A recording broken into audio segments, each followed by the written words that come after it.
Hello सबको स्वागत है आपका हमारी आज की नई वीडियो में। इस वीडियो में हम बात करेंगे जो ज्योग्राफी के प्रीवियस ईयर क्वेश्चंस हैं। वैसे हम आज 75 क्वेश्चंस करेंगे और जो हमारे रहते हुए 25 क्वेश्चंस हैं वो हम पहले कर चुके हैं, इसलिए आज हम सिर्फ 75 करेंगे। तो बने रहिए हमारे साथ। तो शुरू करते हैं बिना आपका टाइम वेस्ट किए। माफ़ कीजिएगा ये वीडियो थोड़ा लेट हो गई, हमारी सेहत जो है वो बहुत ज़्यादा खराब कह सकते हैं कि बहुत ज़्यादा खराब हो गई थी। तो चलिए पहले क्वेश्चन से शुरू करते हैं। पहला क्वेश्चन है, which river is called sorrow of Bihar? यानी कि कौन सी ऐसी नदी है जिसको सौरो ऑफ बिहार कहा जाता है, यानी कि जिसके कारण जो है बिहार में जो है हर साल जो है फ्लड्स यानी कि बाढ़ आ जाती है। वो नदी है कोसी नदी, यानी कि इसका आंसर है ए। यानी कि कोसी नदी के कारण जो है बिहार में हर साल जो है वो फ्लड्स आ जाते हैं। और जो हीराकुद डैम है वो जो है कहाँ पर, कौन सी नदी पे बनी हुई है? इसका आंसर है महानदी। ये क्वेश्चन जो है ये सारे प्रीवियस ईयर हैं जो आपके एसएससी के एग्जाम में आ चुके हैं, और ये जो है इम्पोर्टेंट क्वेश्चंस हैं और आपने ये जो है करने हैं। इसलिए आपको वीडियो को एंड तक देखना। वीडियो कुछ ज़्यादा लंबी नहीं होगी, इसलिए वीडियो को लाइक कर दें और चैनल को सब्सक्राइब कर दें। हम डेली एक वीडियो अपलोड करते हैं। अब हम बात करेंगे which is largest salt water lake in India, यानी कि सबसे ज़्यादा जो बड़ी सॉल्ट वाटर लेक है इंडिया की वो कौन सी है? वो है सांबर लेक। अब आती है टेहरी डैम। वो कौन सी नदी पर बिल्ड की गई है? वो टेहरी डैम जो है वो बिल्ड की गई है भागीरथी नदी पर, जो कि ऑप्शन ए है। अब हम बात करेंगे कि कौन सी जो नदी है जो रिफ्ट वैली के थ्रू जो है फ्लो करती है। इसके बारे में मैं आपको थ्योरी वाली वीडियो जिसमें मैंने वाटर सिस्टम इंडिया का एक्सप्लेन किया है, यानी कि जो हमारा रिवर सिस्टम है इंडिया का वो एक्सप्लेन किया, उसमें भी बताया है वो नदी है नर्मदा। अगर आपने वो वीडियो नहीं देखी तो आप हमारे चैनल में जाएं, चैनल पे जो प्लेलिस्ट सेक्शन है उसमें जाएं और उसमें जो ज्योग्राफी सेक्शन है उसमें जाएं। हमने सारी की सारी वीडियोस जो है सेक्शन वाइज बना रखी हैं, जैसे कि geography, history, modern history, medieval history, ancient history, polity, सब जाइए चेक कीजिए। अब हम आते हैं अगले क्वेश्चन पर। अगले क्वेश्चन है माउंटेन्स और प्लेट्यूज के। अब है सबसे जो हाईएस्ट पीक है इंडिया की वो कौन सी है? सबसे हाईएस्ट पीक जो है इंडिया की, ना ही तो वो माउंट एवरेस्ट है, ना ही वो केटू है, वो है कंचनजंगा। आप इसमें कंफ्यूज मत होना, कई बच्चे जो है माउंट एवरेस्ट करके आ जाते हैं। हम इंडिया की जो हाईएस्ट पीक है माउंटेन पीक वो है कंचनजंगा। अब हम आते हैं Himalayas are example of which type of mountains, यानी कि हिमालयस जो है वो किस तरह के माउंटेन्स हैं? वो हैं फोल्ड माउंटेन्स। यानी कि जब जो है हमारी जो इंडियन टेक्टोनिक प्लेट्स है वो, जैसे कि हमारा इंडिया इस शेप का है, यानी कि जब हमारी टेक्टोनिक प्लेट जो है इस ऊपर वाले हिस्से में, यानी हम कह सकते हैं एशियन प्लेट जो है उसमें टकराई थी, तब जो है फोल्ड माउंटेन्स पैदा हुए थे जिनको हम हिमालयस कहते हैं। वो इस तरह के माउंटेन्स को जो है वो फोल्ड माउंटेन्स कहा जाता है। अब हम अगले क्वेश्चन पे आते हैं, यानी कि कौन सा प्लेटू है जिसको सारी दुनिया की जो है छत कहा जाता है, यानी कि रूफ ऑफ द वर्ल्ड? वो है तिब्बतियन प्लेटू। इसको आप इस तरह से याद रखना, रूफ रूफ का मतलब होता है छत, यानी कि ऐसा कौन सा प्लेटू है जिसको छत कहा जाता है? अगर आप इंडिया का मैप देखें, हमारा मैप कुछ इस तरह से है। माफ़ कीजिएगा, मेरी ड्राइंग बहुत ज़्यादा गंदी है। हमारा मैप इस साइड से कुछ इस तरह का है। आप ऐसे मान लीजिए कि ये हिस्सा चाइना में है और ये जो ऊपर वाला हिस्सा है इस तरफ कश्मीर की साइड, इस तरफ जो है तिब्बत है। आप इस तरह मान लीजिए कि इंडिया के ऊपर वाली जो छत है, यानी कि इस तरफ जो है ऊपर इंडिया के इस साइड में वो है तिब्बत, और जो हमारे सर के ऊपर है वो सर के ऊपर जो है वो छत होती है, और हमारी सारी दुनिया जो है वो इंडिया ही है।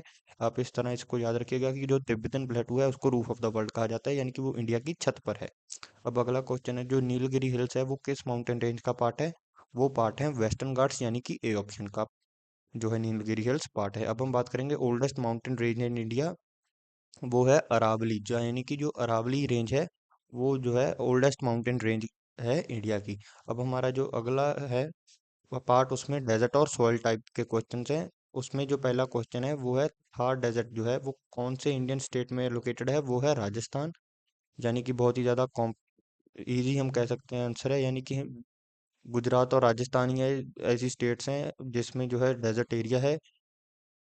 यानी कि पंजाब और हरियाणा में हम कह सकते हैं कि नाम मात्र जो है डेजर्ट एरिया है, और जो है राजस्थान में ही जो है थार डेजर्ट जो है लोकेटेड है।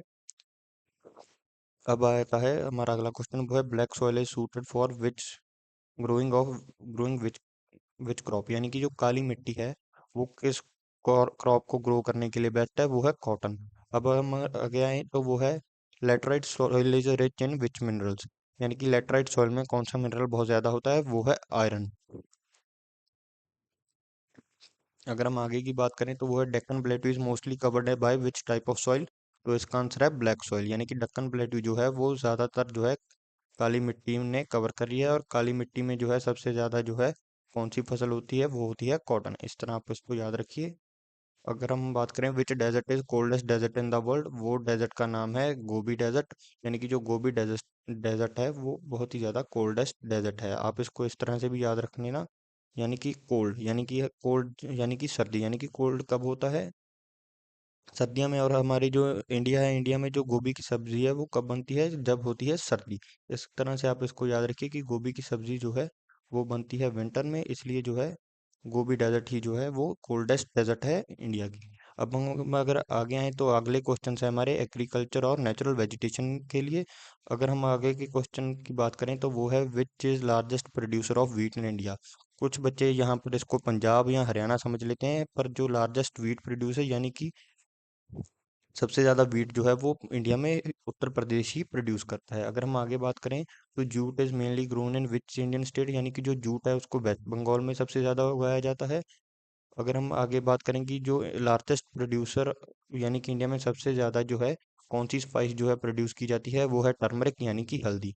अगर हम आगे बात करें तो जो गिर फॉरेस्ट है गुजरात में वो किस एनिमल के लिए फेमस है, वो एशियाटिक लॉयन के लिए जो है वो फेमस है। आपको पता ही होगा इसके बारे में, ये न्यूज़ में भी बहुत बना रहा था पीछे पिछले कुछ समय के लिए।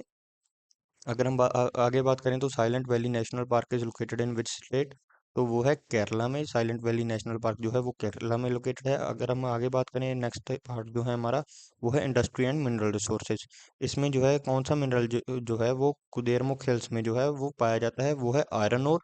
अगर हम आगे बात करें India is largest producer of which mineral, तो इंडिया सबसे ज़्यादा जो है मीका को जो है प्रोड्यूस करता है।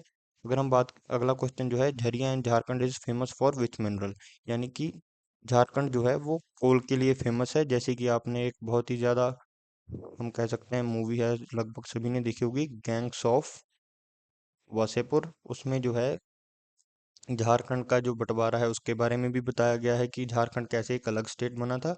और झारखंड और उसमें जो है कोयले की खदान भी होती है। इस तरह आप याद रखना कि झरिया है जो झारखंड का एरिया है वो कोल की बहुत ज़्यादा प्रोडक्शन करता है। अगर हम आगे बात करें which is largest crude oil refinery located in India, यानी कि जो लार्जेस्ट क्रूड ऑयल की जो रिफाइनरी है इंडिया में वो कहाँ पर लोकेटेड है, वो लोकेटेड है जामनगर। अब हमारा इस पार्ट का जो लास्ट क्वेश्चन है वो है कौन सी इंडियन स्टेट है जिसके पास लार्जेस्ट कोल्ड रिजर्व है, तो वो है झारखंड, जिसके बारे में हम यहाँ पर भी बात कर चुके हैं। तो चलिए अब हम चलते हैं दूसरे सेट पर। जो हमारा जो दूसरा सेट है,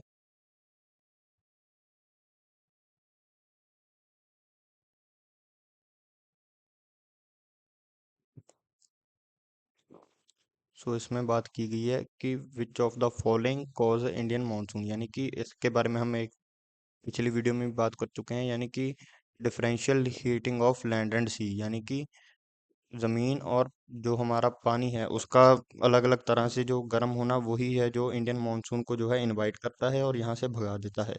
अगर हम बात करें जो एवरेज एटमॉस्फेरिक प्रेशर है वो सी लेवल का, वो कितना है, वो है 760 मिलीमीटर।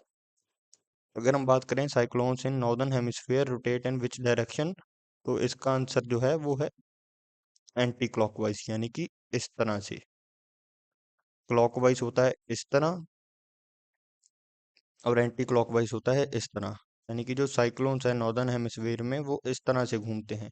देखिए यहाँ से इस तरफ ऐसे। अगर हम अगले क्वेश्चन पर की तरफ आए तो वो है westerlies blow from west to east, इसके नाम से ही पता चलता है, यानी कि यहाँ पर जो है हवाओं की बात हो रही है। वेस्टर्लीज जो है, यानी कि इसके नाम के आगे जो है वेस्ट है, इसलिए ये फ्लो भी कहाँ से करती होंगी, वेस्ट से। वेस्ट से किस तरफ, ईस्ट की तरफ। अगर हम आप बात करें which climate type is found in Kerala and coastal Karnataka, तो इसका आंसर है ट्रॉपिकल मॉनसून क्लाइमेट। अगर हम आगे क्वेश्चन की बात करें तो वो है population and human human geography, तो है सबको ही पता है कि सबसे ज़्यादा पॉपुलर स्टेट, यानी कि सबसे ज़्यादा आबादी वाली स्टेट जो है वो उत्तर प्रदेश ही है। इसकी आबादी जो है पाकिस्तान से भी ज़्यादा है। अगर हम बात करें demographic dividend refers to increase in working age population, इसका आंसर जो है, यानी कि जो डेमोग्राफिक डिविडेंड है उसका मतलब होता है increasing in working age population. अगर हम आगे बात करें which Indian state has highest population density, तो इसका मतलब है बिहार।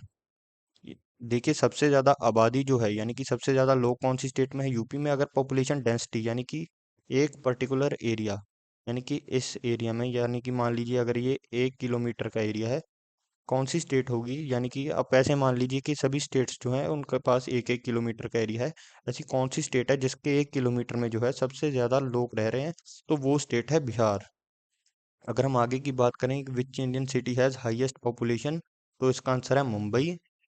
दिल्ली मत लिख देना, कंफ्यूज मत हो जाना। सबसे ज़्यादा हाईएस्ट पॉपुलेशन जो है मुंबई में ही है। अगर हम बात करें लिटरेसी रेट इन इंडिया, तो ये जो है नए सेंसस जो हैं वो, वैसे तो 2021 में सेंसस होने थे, वो जो है हमारे सेंसस जो है वो लॉकडाउन के कारण जो कैंसिल हो गए। पर जो लिटरेसी रेट है हमारे पास जो है 2011 का डाटा ही है। ये सेंसस जो है हर एक 10 साल बाद होते हैं। तो उस डाटा के हिसाब से जो है 74.04% जो है लिटरेसी रेट है इंडिया का। अगर हम आगे की बात करें ट्रांसपोर्ट एंड कम्युनिकेशन की, तो जो लॉन्गेस्ट नेशनल हाईवे है वो नेशनल हाईवे 44 है। अगर हम बात करें बिजिएस्ट रेलवे स्टेशन इंडिया का, तो वो है New Delhi railway station. So याद रखिएगा सबसे ज़्यादा बिजिएस्ट रेलवे स्टेशन है न्यू दिल्ली रेलवे स्टेशन। अगर हम आगे बात करें first Indian city to get metro rail system is Kolkata. याद रखिए इसको तो मोदी जी ने अपने भाषण में भी कहा था, जिसके कारण एक कंट्रोवर्सी हुई थी। बहुत सारे लोगों ने, यानी कि उनके जो ऑपोजिशन है उसने उनको ट्रोल भी किया था, सॉरी, इसके बात के लिए। तो सबसे पहली जो मेट्रो है इंडिया में वो कलकत्ता में आई थी। अगर हम इंदिरा गांधी इंटरनेशनल एयरपोर्ट की बात करें तो वो नई दिल्ली में है। और जो लॉन्गेस्ट रिवर ब्रिज जो है इंडिया में वो है धोला सडिया ब्रिज। सो अगर हम इंटरनेशनल ज्योग्राफी की बात करें तो जो लार्जेस्ट कंट्री बाय एरिया है वो है रशिया। आप सबको पता ही है सबसे बड़ी कंट्री जो है वो रशिया है। अगर हम बात करें स्मॉलेस्ट कंट्री इन वर्ल्ड, यानी कि दुनिया की सबसे छोटी जो कंट्री है वो है वेटिकन सिटी, जो आपको सी ऑप्शन में दिख रही है। अगर हम बात करें longest river in the world, सबसे जो लंबी नदी है वो है नील रिवर, यानी कि बी ऑप्शन। जो ग्रेट वॉल ऑफ चाइना है वो visible from moon, Mars, space और नन ऑफ द अबव। ये बहुत बड़ा मिथ है, कोई भी जाकर मून पे टिक मत कर देना एग्जाम में, ये जो है ये गलत है। ये आंसर जो है गलत है, यानी कि नन ऑफ द अबव वो वैसे ही एक बात थी। ये जो है ये मिथ जो है ये कुछ तो हम कह सकते हैं इंटरनेट की वजह से फैला, और कुछ जो मूवीज हैं जैसे कि चांदनी चौक टू चाइना, उसमें भी ये बात कही गई थी कि ये जो है ग्रेट वॉल ऑफ चाइना वो चांद से विजिबल है। असल में ऐसा कुछ नहीं है, ये चांद से विजिबल नहीं है। अगर हम बात करें capital city of Australia is Canberra. यहाँ पर कुछ लोग जो है, आप सिडनी या मेलबोर्न टिक मत कर देना, ये जो है ऑस्ट्रेलिया के बहुत ही ज़्यादा जो है फेमस शहर हैं, वो कैनबेरा है जो कैपिटल है ऑस्ट्रेलिया का। अगर हम बात करें इन्वायरमेंटल ज्योग्राफी और करंट अफेयर्स की, तो जो लार्जेस्ट कोरल रीफ सिस्टम है वर्ल्ड में वो है ग्रेट बैरियर रीफ। अगर हम बात करें the Kyoto protocol is related to, यानी कि जो क्योटो प्रोटोकॉल था वो किसके रिलेटेड था, वो क्लाइमेट चेंज के लिए था। कोई जो क्योटो प्रोटोकॉल था। अगर हम चिपको मूवमेंट जो है वो डिफोरेस्टेशन के लिए था, यानी कि जो है पेड़ काटे जा रहे थे और लोगों ने जो है पेड़ों को जो है हम कह सकते हैं हक कर लिया था कि इनको नहीं काटना। और ये जो है डिफोरेस्टेशन के जो है खिलाफ था। अगर हम आगे बात करें तो ब्लू इकोनॉमी जो है वो किस टर्म को रेफर करती है, वो ओशन और मराइन रिसोर्सेज, यानी कि ओशन और उसके नीचे वाली जो, चाहे वो एनिमल लाइफ हो चाहे वो प्लांट लाइफ हो, ब्लू इकोनॉमी उस चीज को रेफर करती है, ओशन एंड मराइन रिसोर्सेज, यानी कि चाहे वो मछलियां हो, चाहे उसके नीचे कोई भी नेचुरल रिसोर्सेज हम कह सकते हैं ऑयल वगैरह हो, या कोई भी जो है प्लांट लाइफ हो, उसको ब्लू ब्लू इकोनॉमी कहा जाता है। अगर हम बात करें जो इंडिया का फर्स्ट नेशनल पार्क है वो है जिम कॉर्बेट नेशनल पार्क। याद रखिएगा इंडिया का फर्स्ट नेशनल पार्क है जिम कॉर्बेट नेशनल पार्क। अगर हम दूसरे जो है नेक्स्ट 25 क्वेश्चंस की बात करें तो चलिए शुरू करते हैं।